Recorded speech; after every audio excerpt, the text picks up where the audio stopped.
La Genèse, chapitre 37. Jacob demeura dans le pays de Canaan, où avait séjourné son père. Voici la postérité de Jacob. Joseph, âgé de 17 ans, faisait paître le troupeau avec ses frères. Cet enfant était auprès des fils de Bila et des fils de Zilpa, femme de son père. Et Joseph rapportait à leur père leurs mauvais propos. Israël aimait Joseph plus que tous ses autres fils, parce qu'il l'avait eu dans sa vieillesse, et il lui fit une tunique de plusieurs couleurs. Ses frères virent que leur père l'aimait plus que tous, et ils le prirent en haine. Ils ne pouvaient lui parler avec amitié. Joseph eut un songe, et il le raconta à ses frères, qui le haïrent encore davantage. Il leur dit, « Écoutez donc ce songe que j'ai eu. Nous étions à lier des gerbes au milieu des champs, et voici, ma gerbe se leva et se tint debout, et vos gerbes l'entourèrent et se prosternèrent devant elle. » Ses frères lui dirent, « Est-ce que tu régneras sur nous?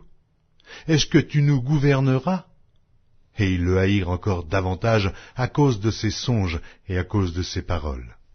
Il eut encore un autre songe, et il le raconta à ses frères. Il dit, « J'ai eu encore un songe, et voici, le soleil, la lune et 11 étoiles se prosternaient devant moi. » Il le raconta à son père et à ses frères. Son père le réprimanda et lui dit, « Que signifie ce songe que tu as eu? Faut-il que nous venions, moi, ta mère et tes frères, nous prosterner en terre devant toi? » Ses frères eurent de l'envie contre lui, mais son père garda le souvenir de ces choses.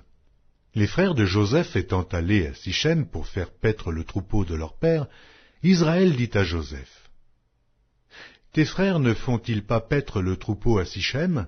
Viens, je veux t'envoyer vers eux. » Et il répondit, « Me voici. » Israël lui dit, « Va, je te prie, et vois si tes frères sont en bonne santé, et si le troupeau est en bon état. Et tu m'en rapporteras des nouvelles. » Il l'envoya ainsi de la vallée d'Hébron, et Joseph alla à Sichem. Un homme le rencontra. Comme il errait dans les champs, il le questionna en disant, « Que cherches-tu? » Joseph répondit, « Je cherche mes frères. Dis-moi, je te prie, où ils font paître leur troupeau. » Et l'homme dit, « Ils sont partis d'ici, car je les ai entendus dire, « Allons à Dothan. » Joseph alla après ses frères, et il les trouva à Dothan. Ils le virent de loin, et, avant qu'il fût près d'eux, ils complotèrent de le faire mourir. Ils se dirent l'un à l'autre, « Voici le faiseur de songes qui arrive. Venez maintenant, tuons-le, et jetons-le dans une des citernes. Nous dirons qu'une bête féroce l'a dévoré, et nous verrons ce que deviendront ces songes. » Ruben entendit cela, et il le délivra de leurs mains. Il dit, « Ne lui ôtons pas la vie. » Ruben leur dit, « Ne répandez point de sang. Jetez-le dans cette citerne qui est au désert, et ne mettez pas la main sur lui. » Il avait dessein de le délivrer de leurs mains pour le faire retourner vers son père. Lorsque Joseph fut arrivé auprès de ses frères, ils le dépouillèrent de sa tunique, de la tunique de plusieurs couleurs qu'il avait sur lui. Ils le prirent et le jetèrent dans la citerne.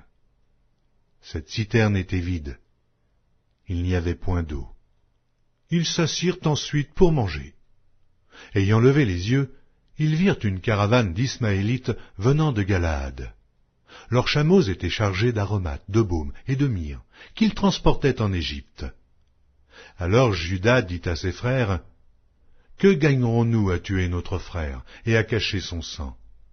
Venez, vendons-le aux Ismaélites et ne mettons pas la main sur lui, car il est notre frère, notre chair. » Et ses frères l'écoutèrent. Au passage des marchands madianites, ils tirèrent et firent remonter Joseph hors de la citerne.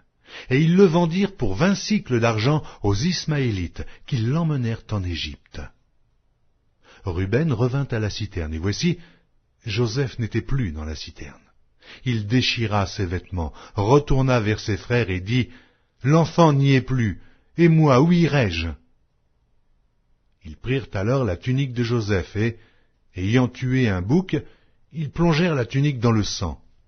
Ils envoyèrent à leur père la tunique de plusieurs couleurs, en lui faisant dire « Voici ce que nous avons trouvé.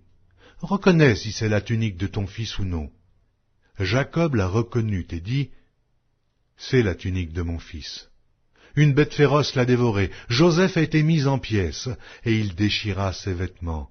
Il mit un sac sur ses reins, et il porta longtemps le deuil de son fils. Tous ses fils et toutes ses filles vinrent pour le consoler, mais il ne voulut recevoir aucune consolation.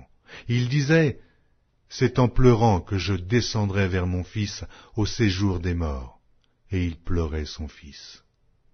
Les Madianites le vendirent en Égypte à Potiphar, officier de Pharaon, chef des gardes.